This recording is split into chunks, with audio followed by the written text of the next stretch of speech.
Good evening. Wednesday, April 19th, 2023. Sudan ceasefires fails to contain fighting amid reports of gunfire. Hopes of 24 hours ceasefire to evacuate civilians and wounded after U.S. Secretary of State intervenes. Fighting continued in Sudan hours after an internationally brokered truce was supposed to have come into effect, as forces loyal to dwelling generals battled for key locations in the capital and accused each other of violating the ceasefire. At least 185 people have been killed and more than 1,800 injured in more than 4 days of fighting that has put the army units loyal to General Abdel Fattah al-Burhan, the head of Sudan's Transitional Governing Sovereign Council, and the paramilitary Rapid Support Forces, led by General Mohammed Hadan Dangalo, known as Hemedti, who is deputy head of the council. The power struggle has derailed and shifted to civilian rule and raised fears of a wider conflict. Hopes of relief were raised on Tuesday when a 24-hour ceasefire was agreed after U.S. Secretary of State Antony Blinken separately telephoned Hemedti and Burhan to express grave concern about civilian death and to urge them to agree to a ceasefire. However, hours after the ceasefire had come into effect, fighting was ongoing. Khartoum residents said they still heard gunfire and explosions in different parts of the capital, particularly around the military's headquarters and the Republican Palace. The fighting remains underway. Atiya Abdullah Atiya of the Sudan Doctors Syndicate told the Associated Press, "We are hearing constant gunfire.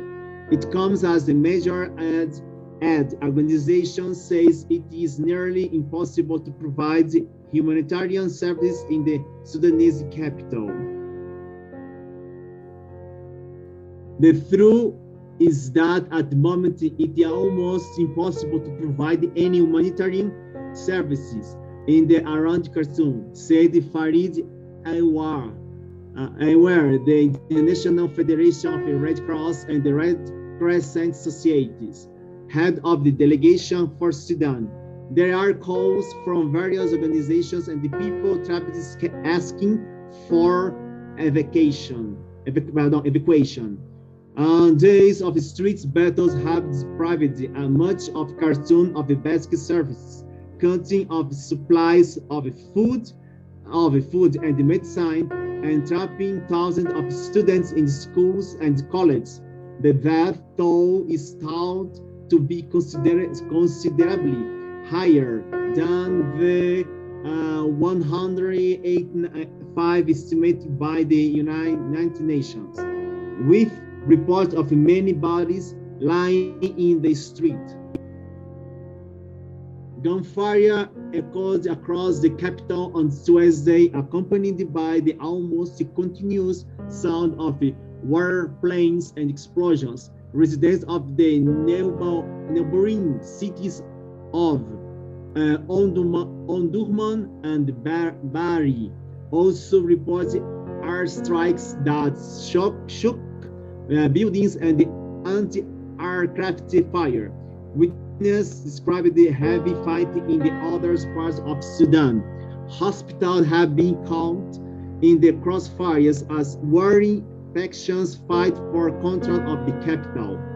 Unless 3 people have been killed and 2 injured in attacks on health facilities and the ambulances, say the World Health Organization, adding that 16 hospitals, including 9 in Khartoum, had stopped functioning due to the violence, while 16 others were on the verge of closing due to over-restricted staff and the lack of medical supplies.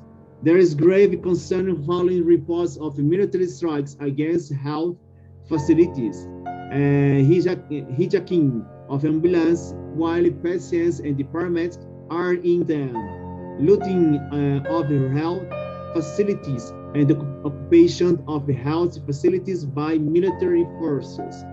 Attacks on the healthcare facilities are a flagrant violation of international law on the right to health and must be stopped immediately. The World Health Organization said, Omdurman teaching hospital medical staff appears to be overwhelmed by the numbers of injured civilians and soldiers seeking treatment on this Tuesday. AWA said the health system was close to collapse. The main international airport and Sudanese airspace has been shut, so no supplies can come in by air. Analysts say the only pressure from a coalition of actors would have a chance of ending the fighting. Hamed Soliman, a regional expert at the Chatham House in London, said the US doesn't have the influence to do it alone, but can possibly corral different actors. There needs to be a ceasefire and then a broad coalition to push to make it permanent. But I don't think that is going to happen soon. The US stepped up its involvement after its diplomats were shot at by fighters associated with the RSF on Monday. Blinken called the attack on the convoy reckless and irresponsible. Almost all international humanitarian operations have been suspended amid attacks on facilities run by the United Nations and others.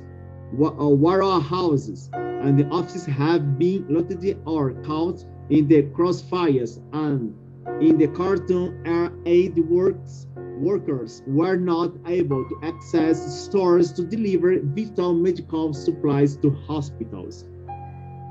Médecins Sans Frontières, the international humanitarian medical organization, received 136 wounded patients and the hospital it supports in El Fasher, North Darfur, in a 48 hours period. 11 people later died of their injuries. Sirius Peya and Médecins Sans Frontières project coordinator in the El Fasher said most of the wounded people were civilians caught in the crossfires, including many children, often with extremely serious injuries. The hospital here is rapidly running out of medical supplies to treat survivors, and the full supplies of the hospital generator are also running low. Without these vital supplies, there will be further loss of life, he said. In Khartoum, fighters were turning back ambulances attempting to retrieve bodies from the street or transporting injured people to hospital. Médecins Sans Frontières said many parts of Khartoum were without power for a fourth day, disrupting water supplies and the communications. The fight has exacerbated an acute economic crisis, with the cost of stable foods such as flour, rice, and cooking oil rising sharply since yesterday, prices of goods in the markets here have been increasing, and there are fears of the shortage, said one aid worker based in the Al Gadarif, 2,050 miles, 400 kilometers southeast of Khartoum. Banks are closed, and with the breakdown of law and order, there is concern that criminality will increase.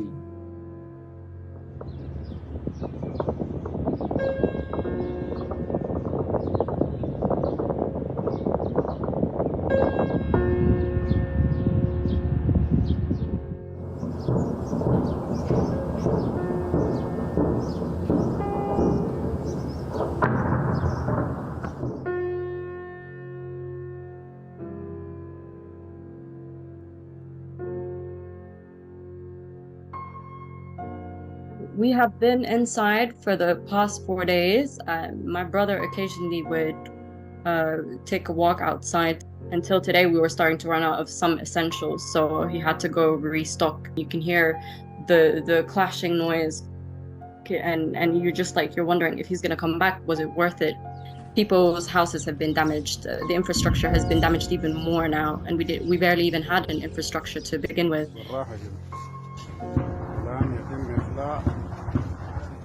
طلبة جامعة الخرطوم بعد حصار دام 4 يوم واحد يا شباب. جيت عشان أوثق الشغل ده هنا، فدام حصل يوم 15 أبريل يعني، فبقيت عالق هنا لأنه ما في طريقة أتحرك. الليلة كان يقال إنه في هدنة من قبل الناس بتتكلم، لكن طبعا ما حصلت هدنة، حصل العكس تماما، حصل ضرب شديد جدا. I mean, it's 5 days now. I think in the last 2-3 days I've slept a maximum of 2-3 hours. For the moment, I see no one getting out of here. I mean, there's not going to be an evacuation. Now our teams that are in Khartoum, in the capital, and also in some other parts of the country that are affected by the fighting, are simply unable to move.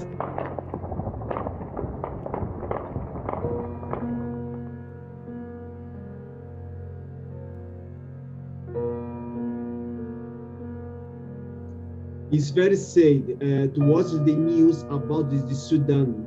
That moment, the crisis, the Sudan crisis, these attacks between the two generals.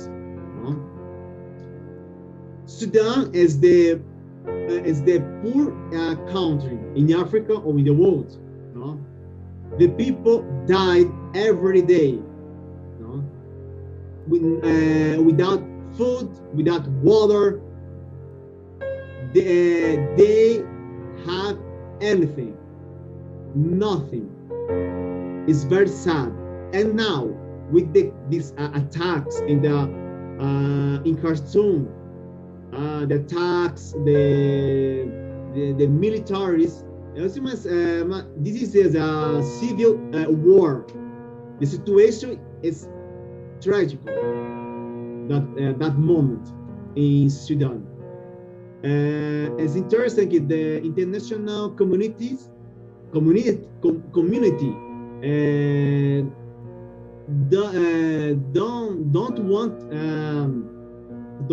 doesn't want to do anything to support Sudan, to support the Sudan people. The one thing I watch on TV or listen to podcasts on internet is only the Ukraine and Russia. Only that moment, the war in Sudan, the war in Yemen, the war in many countries in the world. International community,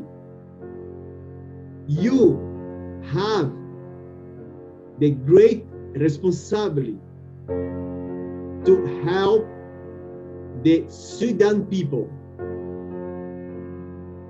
The ceasefire, I hope it's a ceasefire for only to 24 hours. It's great, but the problem in Sudan is big. It's a big problem, and the international community must to help the Sudan people, the civilian. That moment, forget Ukraine, Russia, he help Sudan and Yemen. And Yemen, because the Yemen war, the Saudi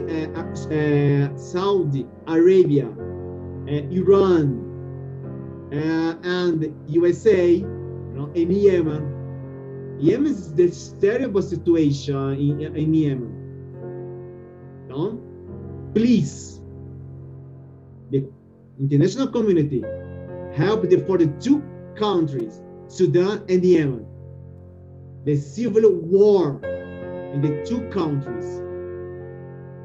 Okay, Sudan and Yemen are the poor countries in the world. The people are not European people. The people the people in Sudan and Yemen are black, no white people with the blue eyes, but they are human. They are people. Okay. Thank you very much for watching my new video. Subscribing, comment, and sharing this video. Thank you very much. See you soon. Bye.